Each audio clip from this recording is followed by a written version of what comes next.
Hello, everyone. This is a recorded lecture about memories.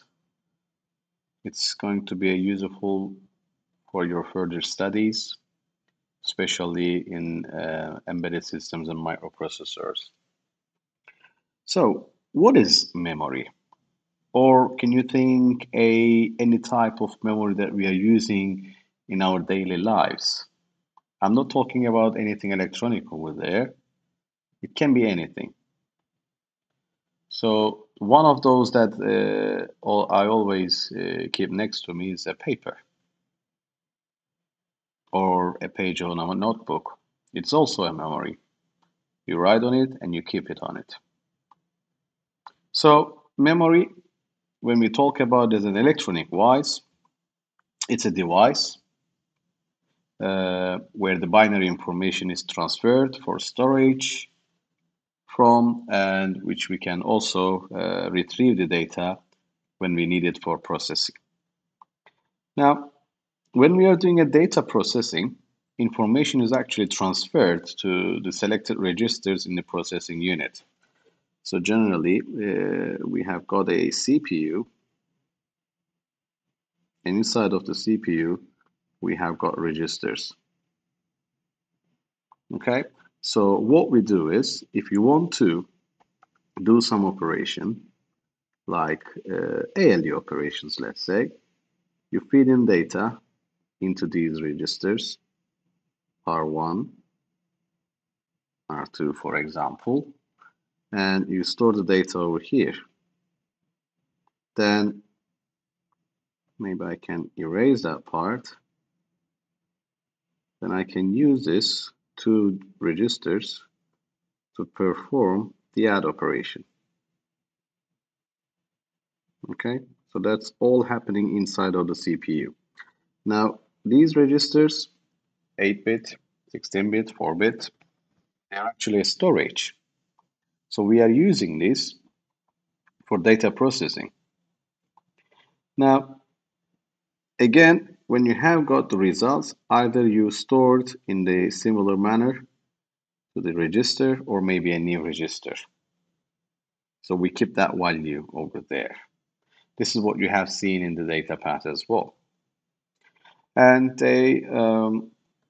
generally, when we talk about a general system, the input fits in through the input device, then that goes into the memory, okay? And from memory, it gets out to the output device and goes out to the output, okay? So memory is just sitting in between of these operations. You retrieve a data, you store it in order to process it or use it for something else or send it to somewhere else, and then you retrieve it and you send it. Now, memory units, generally they're a collection of cells, of the flip-flops or maybe a different types of memory cells, which we are going to see in a minute. And they are capable of storing large quantity of binary information, as I said, 4-bit, 8-bit, 16-bit, 64-bit, 128, and so on. Now, let's see a different types of memory arrays. Probably you all know these from the basic computing courses, but let's just see that diagram. So what we have here as a memory arrays, we have got random access memory, serial access memory, and content addressable memory. Now, serial access, random access, serial access is the one that we have seen in the lectures. Okay, so we are accessing serially. Random access, this is what we are going to see. Content address is quite different, which is out of scope at this course at the moment. So serial access memories are like shift registers that you have seen in the chapter 6, queues, serial in, parallel out, parallel in, serial out is like a stacks and so on, first in, first out, and so on. We are not going to get into that one, but you will see those in details in the third year course. So I just want to mention two main random access memories that we generally have them in the computer system or computer architecture. So RAM, which is the volatile one, or read-write memory, random access memory, or ROM, which is non-volatile one, which is known as read-only memory. And we are going to see those in details because they have a different structures. And this RAM is also divided into two, static and dynamic, and they also have different structures, which I'll just mention them briefly. Okay, so now when we think about it, ROM and RAM, RAM, it's like a device. It looks like a flip-flop and some combinational logic over there. So we can implement it using transistors. But dynamic RAM, SRAMs are like that. Dynamic RAMs are more like a capacitor and you're charging the capacitor and so on. And on the other hand, read-only memories, which we have at different types, as you can see from here, the old day ones and the now that we are using are quite different, and some of them are programmable, some of them are not programmable. They're programmed at the beginning, so when they are manufactured, and we cannot change any data inside of it. Okay, so generally, you can see over here is the 1D memory architecture, which is n by m. So what do we mean by n by m? Now, the binary information is stored in groups of bits called words. A word size is, for example, 8 is also called a byte. Now, M is the number of words, okay? Word size is generally is M bits, and we have got number of rows. So think about that as a drawer, okay? And each drawer is storing, let's say, 8 units or 8 cells over there or 8 bits over there or 8 bits of data over there, okay?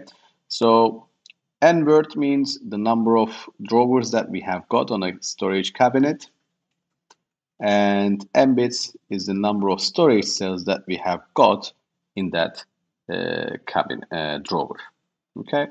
So we can easily use these and we can store the data into it. Now, n words can select n select signals, and decoder, we can use decoders in order to reduce the number of inputs that are coming in. So rather than, for example, 32 lines of inputs, if you are limited with the package especially, you are just limiting it to maybe 5, and 5 to 32 decoder will decode and activate one of those drawers or the words that you want to read or write to. So a word in memory is an entity of bits that move in and out of storage as a unit. Okay, let's start with the ROM, read-only memory. So it's non-volatile. Whatever you write over there, what do we mean by non-volatile? If the power is off, you can still hold the data in there. Okay, so it retains the information when it is off. So we can have a 2 to the power k by n ROM, where k is the number of inputs and n is the number of outputs. And number of words stored in is 2 to the power k, and the word size in based on the outputs is n bits. Okay, so generally we can have a block diagram like k inputs as an address, okay, and n outputs for the ROM. So when we talk about word can be a group of binary numbers. It can be an instruction that you would like to store. It can be an alphanumeric characters or maybe a binary coded information. So generally in memories, we have used some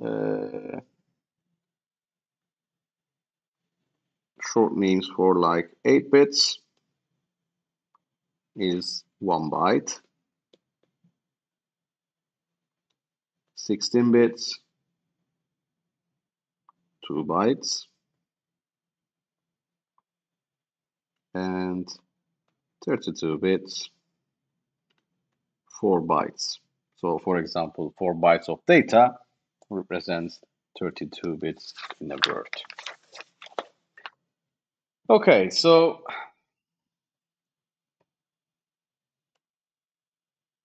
memory unit is specified by the number of words it contains and the number of bits in each word. And this is a typical ROM design, which is 32 by 8 ROM design. So we have got, for each output, we have got one OR gate. This is an OR type ROM design, actually. And each OR gate has 32, which is to the power 5 inputs. So they are coming from 5 to 32 line decoders. So these are only going to be the inputs coming in. And there are 32 by 8, which is to the power k times n programmable connections. So how do we program these? I'm just going to show you in a minute.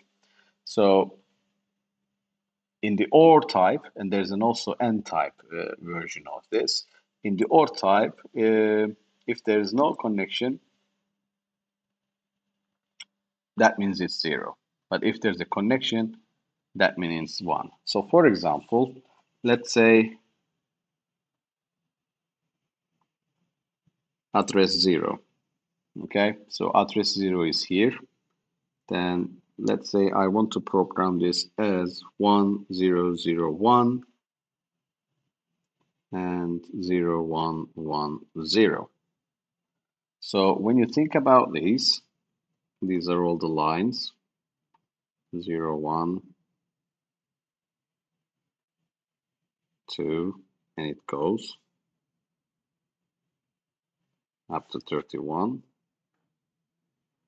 And these are all the output lines.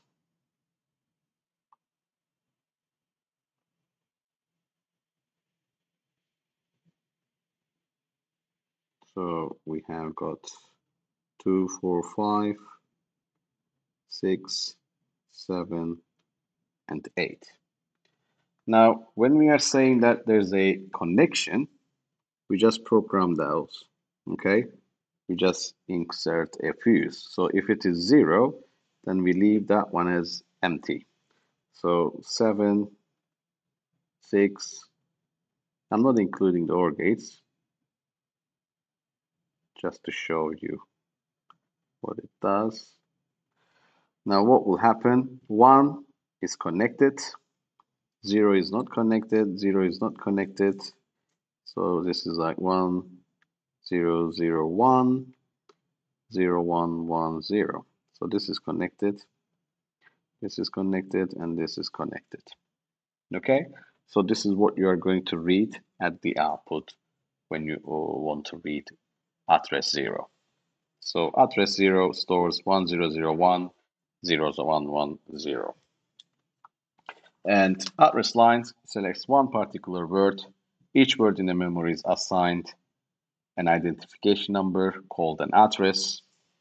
And starting from 0 up to the power k minus 1, where k is the number of address lines, we can read through. Now, there are different types of ROM memories, as I already mentioned. Mask ROM, this is a typical mask ROM actually. So there are fuses over there, and or the transistors in a new technology. So are they placing a transistor? That means there's a connection, or without the transistors, there's no connection. Okay, that's a mask ROM and it's programmed when manufactured. So for example, you have got a truth table that you want to hold that data in the ROM.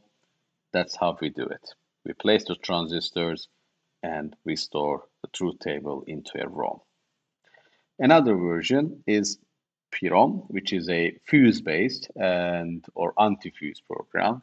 So what you do is you apply a high voltage over there, and you break that fuse, and that means it's programmed. So there's a connection over there. Okay, so that's a programmable ROM, and you just do it that once, so you cannot change it afterwards. Okay, so ROM, typical mask ROM, you just program it while manufacturing it, and then you cannot change it. PROM, you program it after you manufacture it, but you program it once and you cannot change it. EPROM, erasable floating gate programmed. You can just, I mean, the chip is looking like something like this, where you have got the legs, inputs and outputs on both sides. On the center of the chip, there's a small magnifying glass. So inside of that, you can see the floating gates, which you apply a special light, which is a UV light, so that when the UV light is exposed, it can be erased and you can reprogram it. Okay, that's EEPROM. Then EEPROM, or E square EEPROM, it's a electrically erasable. So there's a special programmer for the EEPROMs. You plug in it on it, you connect it to your computer, and you can erase the data from it, and then you can apply a new data into it. That's known as EEPROM. And the last one, which we are currently using, flash memories. They are electrically erasable floating gate with multiple erasures and programming modes. So you can delete, erase, and rewrite, erase and rewrite like a typical flash or USB flash memories. So if you need more information about these, you can find more information in the book as well, or online resources, which they talk about the ROM types, or if you want to see pictures of it, you can find it. Okay then. Next, random access memory. Now, what is random access memory? When you power it off, you lose everything. Okay, so the data is there for when the power is on, and you are just keep changing that data, and you can just use it for while you are doing a data processing. So the idea is same. Again, you have n data input lines and k address lines. This one, this type of memory, it also has got read and write functions. Okay, so that's why we call it read-write memory. So whenever you want, you can read or you can write to it by selecting an address. Okay, and then you have n data output lines. So in a typical RAM, for example, we have got 1K by 16-bit RAM. Now, what is 1K by 16-bit RAM? 1K is the number of words. Okay, so 1K equals 1024, which is equals to the power 10. And the memory capacity is, for example, you can say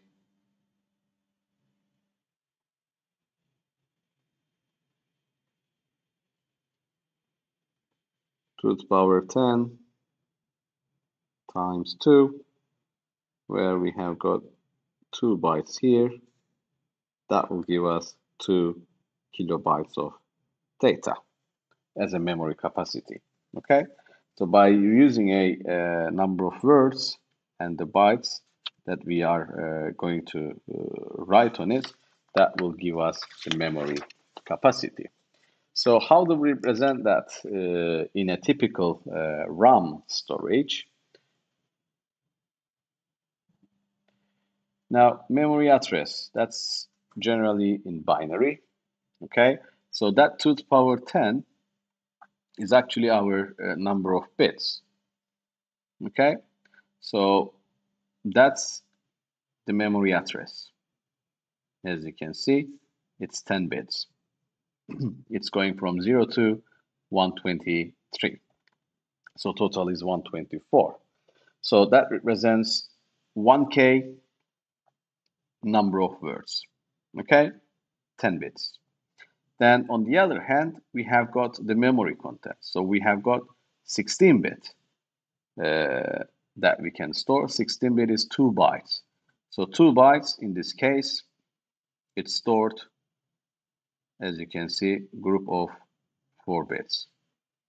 So you can write or read any of these by selecting the address that you want to read or write, and then you can easily read or write the contents of it. And we can easily say that a word in a memory is selected by its binary address. So now we are going to see how we can read and write to a RAM, because it's important metric when we are designing these things or when we are using these things. So write is storing a new word into a memory, and read is copying a word from the memory, but we are not going to get rid of it. We still hold the copy in the memory, and we can just transfer it. So write is known as transfer in, and read is known as transfer out, and they are non-destructive. Okay, so we keep the old data. So how do we do the read? Now, first of all, let's say this is our memory, okay, and we have got the CPU on the other side. So what we do is, CPU is your main controller, okay? So CPU tells, I have got registers here, and maybe the ALU, okay? So we can put it this way. Register R1, register R2. And we have got the memory with the number of words, 0, 1, 2, and it goes. So what we do is, if you want to read, we apply the binary address, okay, for the desired word to the address lines. So generally, we send out, let's say, I want to, this is all connected to the decoder, I want to read address line 1. Okay, so I said to the address bus, I send from the CPU that I want to read address 1. Then we activate the read input, and let's say I have got the data over here, 1101, 0110, 111. Let's say 12 bits of memory. Okay, so when I apply that, I read that input. Okay, so data shows over there, then I read that, and that will come out from the data output line.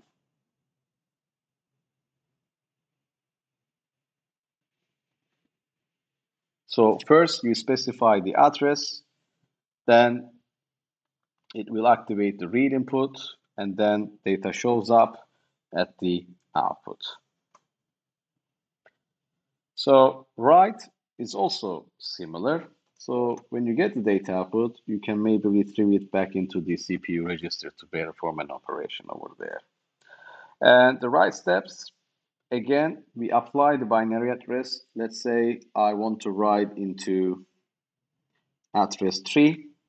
Okay, so I specify the address, and then I have to specify the data that will be stored over here. Okay, and then once I specify the data, which is somewhere stored in the CPU, that will be sent out from the CPU to the memory, then we activate the write input and we store the data over here. Okay, so they have got a similar approaches, but there are two things which are important when we are selecting the memories. So data shows up on the output data lines after read access time. So memory read access time is important. And on the other side, when we are doing a write, data is available at specified memory address after a write cycle time. So read access and write cycle times are important metrics when we are selecting a memory architecture or memory itself. Okay, so now the commercial memory components that are available in integrated circuits, instead of having a separate read and write inputs, because it's important to have as less as possible as a number of legs for the chip packaging.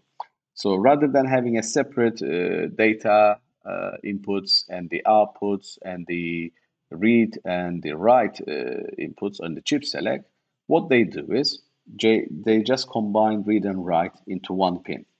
Okay, so if it is a write, it's 0. If it is a read, it is 1. That's what this table is showing.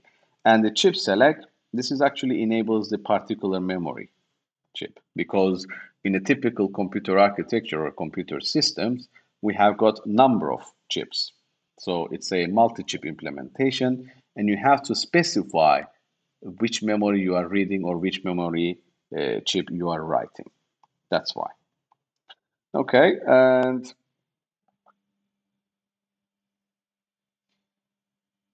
now these two control inputs are provided with a one input select and the unit, and which selects the unit, and the other determines the operation specified in the table.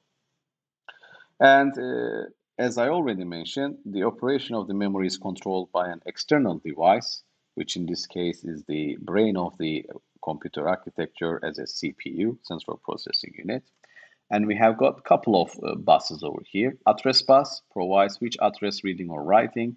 Data bus, which the data that we are going to store or retrieve, that is coming from the data bus.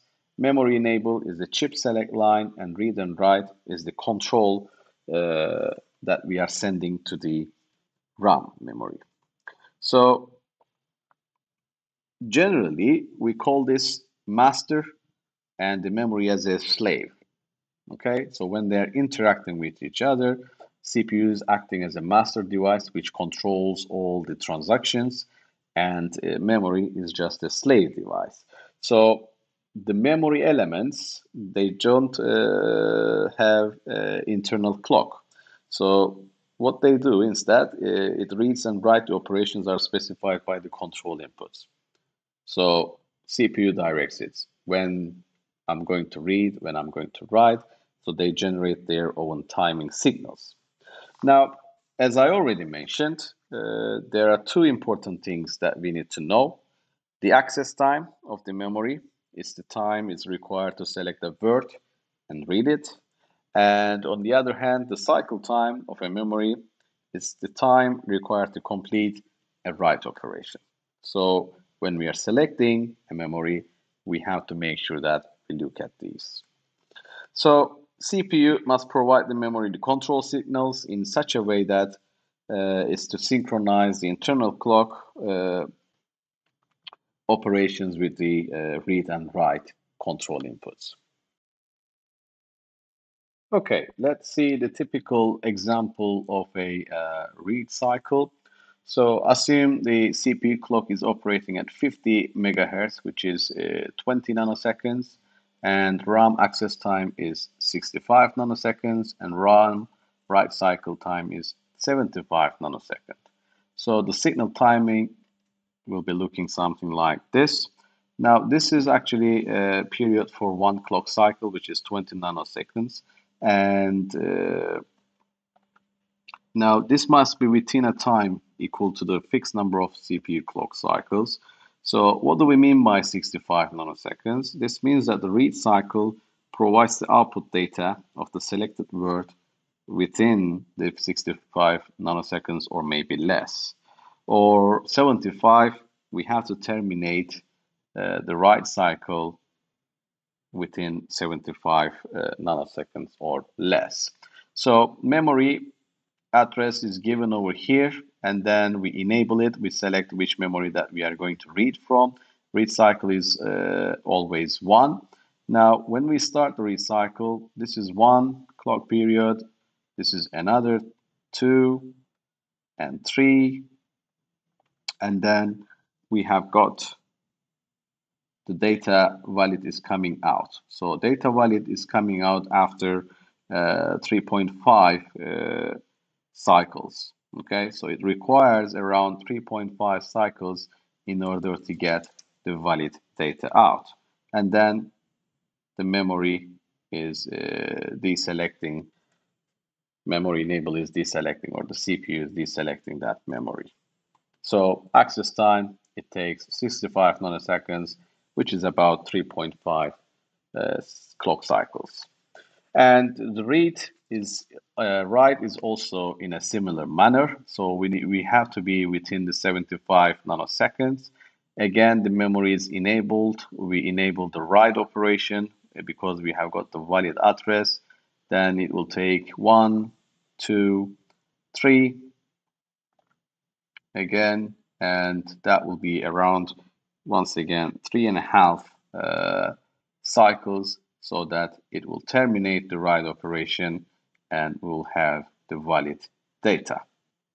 Okay, so when the write operation is terminated, we'll have the valid data on the data bus. Once again, you will see these in more details in the embedded systems and microprocessors course. Now, as I mentioned at the beginning, we have two main types of RAM devices or RAM memories. Static RAMs, which is a typical SR latch and with some AND gates, which is controlling the select and where we are writing and getting the outputs. And on the other hand, we will also see the dynamic RAM. So let's see the static RAM. Now, generally, static RAMs are placed next to the CPUs, and we are not using them as a huge because they are expensive and they are designed using an IC techniques and to save space and improve the performance. They are really fast, okay, and they are faster than the dynamic RAMs. So when we design this, it's a typical SR latch with some AND gates on the inputs and the outputs to select the appropriate in-outs. And when we design a multi-level SRAMs, we use a bit slice model over here. So what will happen? We have got the SRAM cell, which is this one for a single bit storage. If you want to have, let's say, you want to have a number of words over there, then you put a number of cells down over here, and you can extend it. And we have got the write logic and the read logic on one side, and so that we can do the operation. So during the write, data is available in the input. Okay, so data is over here, and it will transfer it into the four binary cells to the selected word.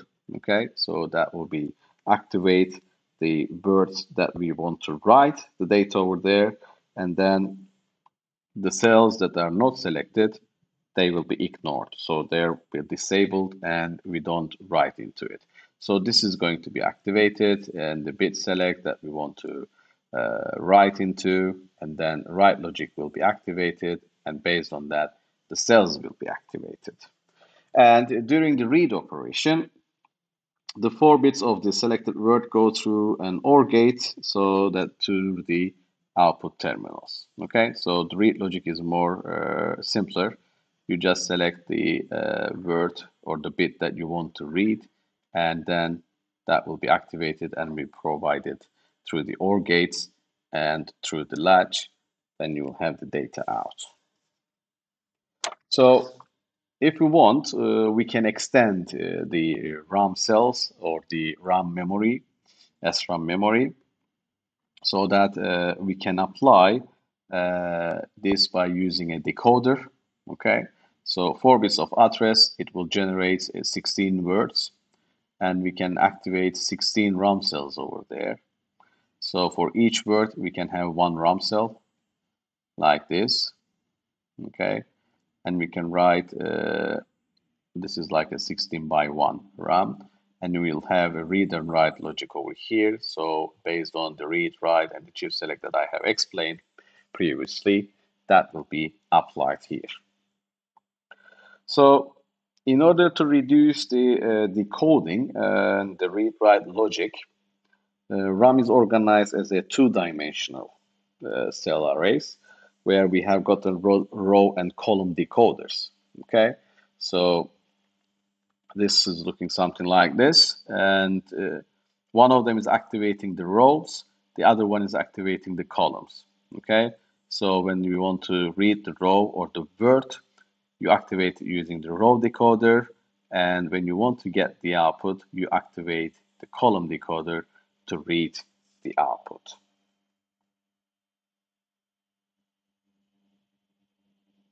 So this is generally happening that we arrange the cells in the memory cells in an array that is really close or as close as possible to something like a square.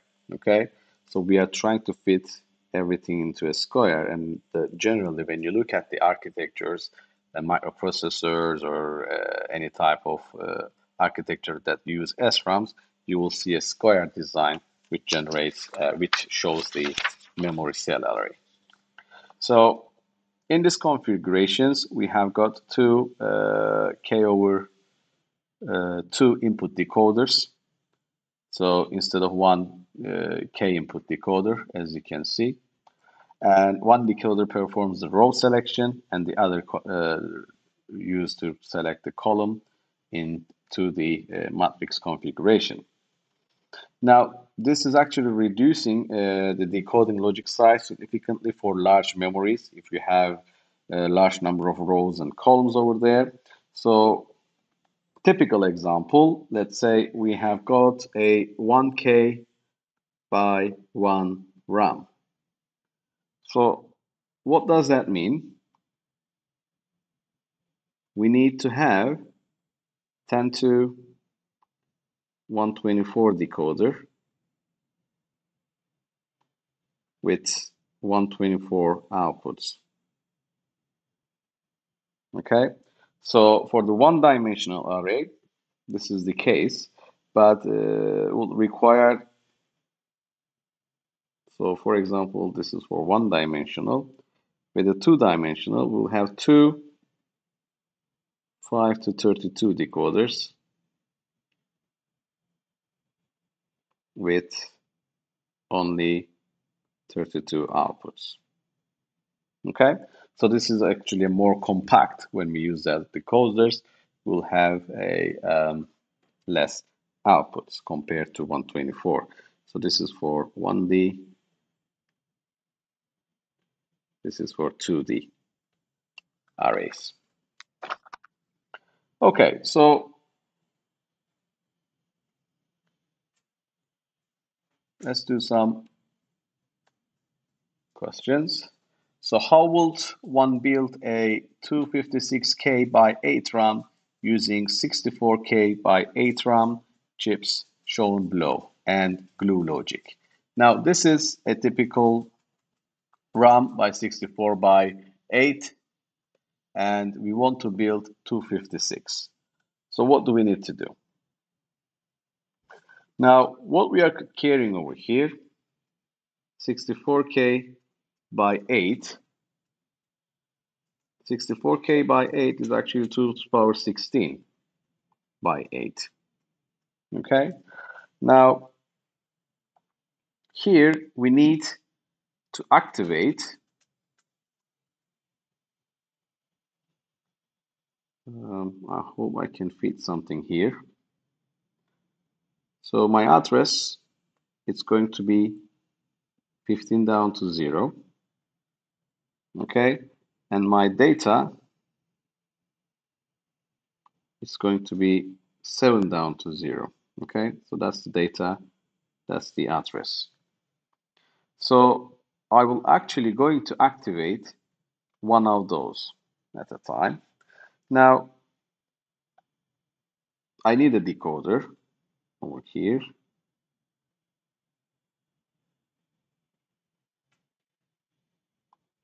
and 64, and what I'm trying to build, 256. So how many do I need? I need four of those. So I'll draw those in a different color. This is my memory cell, which is provided over here. Okay, so data in, address, chip select, and read and write.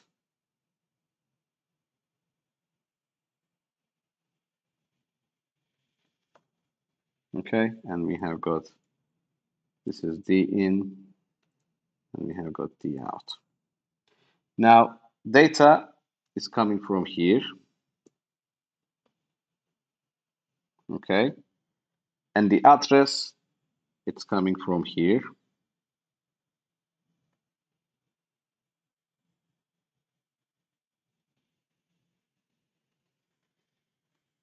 Okay, because 15 down to 0 is not going to change.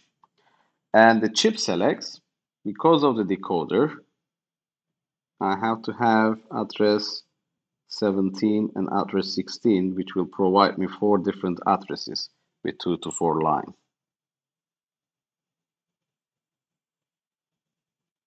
Okay, so each of these is going to select one of those memories. So this is between 0 to 65,535, which is 64K memory. Okay, and the read and write is coming from outside, and that will be connected. Then I do design another one. Again, the in, address, chip select, read write, the out. So data in, again, is fitted in from the data. So this is coming down from here, down here. And then address, 15 down to 0, is coming from the address line. Then the decoder will select the second line of the decoder, will select another memory chip. And this is between 65,536 up to 131071. Okay, so you are just adding another 64K, and read and write is also coming from here. And then you have to repeat this that until you have got 256K.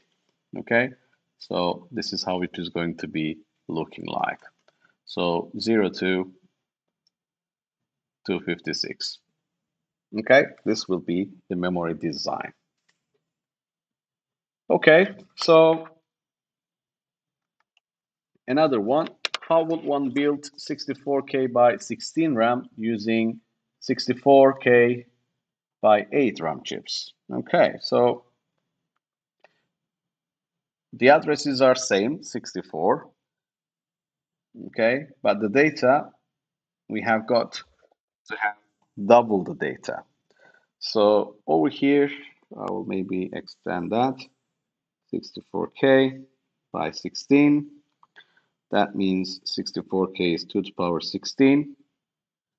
Okay, and we have got 16 address and 16 data. But on the other hand, we have got 2 to the power 16 addresses, but 8 data. So memory cell 1 and memory cell 2 that I will require.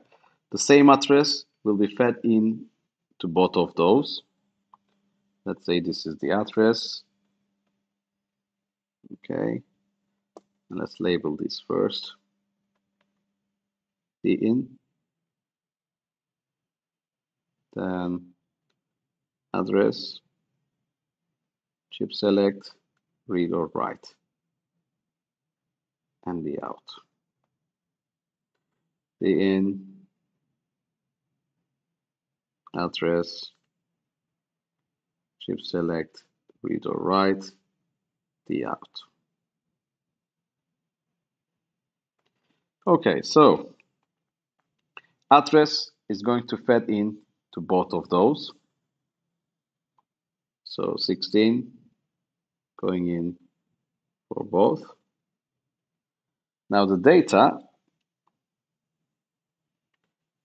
I'll use a different color. Data input, this is going to be 15 down to 8 because I have got 8 bits. Okay, so this is first 8 bit. Then for the second one, data in 7 down to 0, that will be fed in to here. Okay, so that will be data ins. And of course, we need enable. Again, the decoding logic will be needed over here. But let's just ignore it for now because those are going to be activated at the same time to write 16-bit data. And also we need a read and write. And that is coming from here to fit into both. Okay, and the data out is actually coming out from both of these. So this will be data out 15 down to 8 and data out 7 down to 0. And that's it. So that's all we need to know about the SRAMs and how they are implemented. Now, DRAMs are just they are more compact compared to the SRAMs. They just have a fewer number of transistors, and it can be designed with much higher capacities than the SRAMs with the same size. Now, the only disadvantage of the DRAMs over here, they are slower, and also as this is working with the capacitor, and this is going to be charged through the transistor. Now, when you're keeping this charge in the capacitor, after a while, because if you think about the capacitor is charged to VDD, well, after a while it's holding that charge over there, it starts to decay down to 0 again. So it starts to lose that charge over there. So what we do over there, we do refresh. So we need to refresh the cells. Okay? So we need to refresh the cells regularly in order to not to lose the data in the capacitor. So they can be implemented with the MOSFETs, gate-to-body parasitic capacitance can be accepted. So the capacitor leaks and loses charge when read, so DRAM needs to be refreshed every 16 to 64 milliseconds. Okay, and another question. Show the external connections necessary to construct a 1K by 16 ROM using 256 by 8 ROM chips with tri-state output and enable control and a decoder. Now we have got 1K by 16. So 1K by 16, when you think about it, when you divide this by 4, you will get 256. And when you divide this by 2, you will get 8. Okay? So this means that we need 4 rows by 2 columns in order to implement 1K by 16 ROM. Okay? So The design looks something like this. So 4 rows and 2 columns, and they are all activated based on the decoder, and those are coming from the address lines where we have got the differences. Don't worry about how this is working. You will see this in details again in the following course. Okay, then.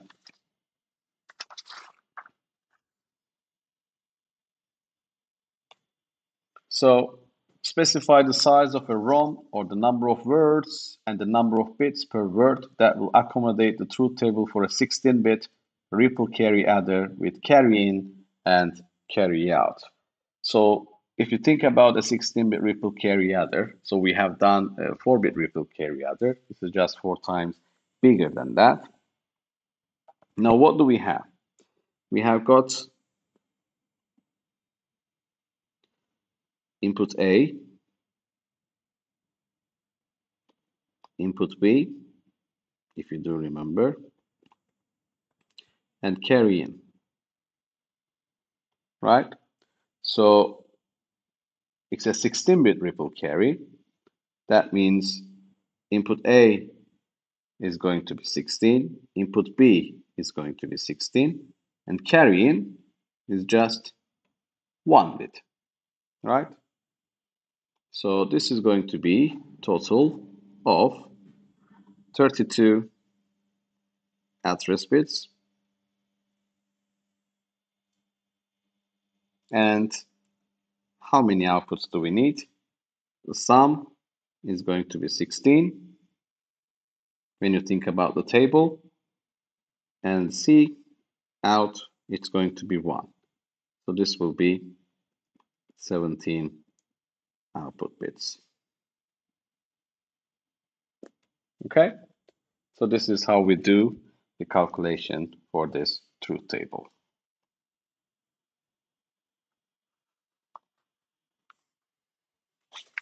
Right, so the last question for this chapter,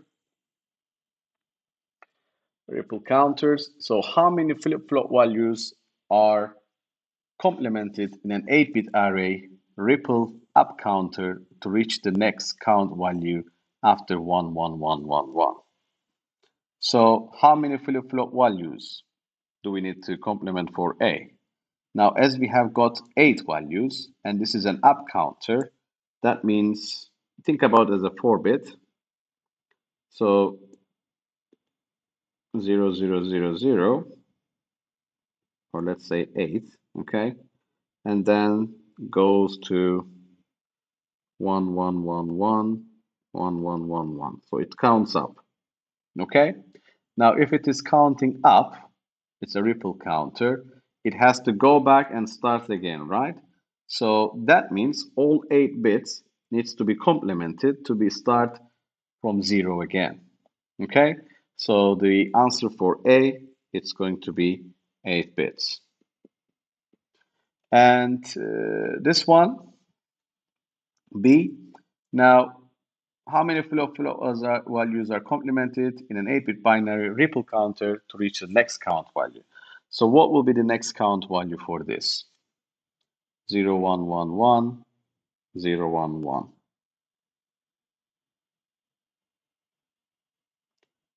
So we need to complement the next count value. That's going to be, we have got 2 zeros over here. So those are actually going to be these zeros for the next count. Okay, imagine those are not going to change, and we have to get to the 1, 1, 1, 1, 1, 1, 1, 1. That means 1 and 2 over here. The total is 3. So the answer for B is 3.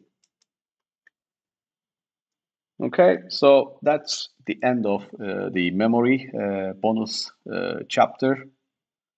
I hope it was useful for you, and I hope you can use this knowledge for your further studies.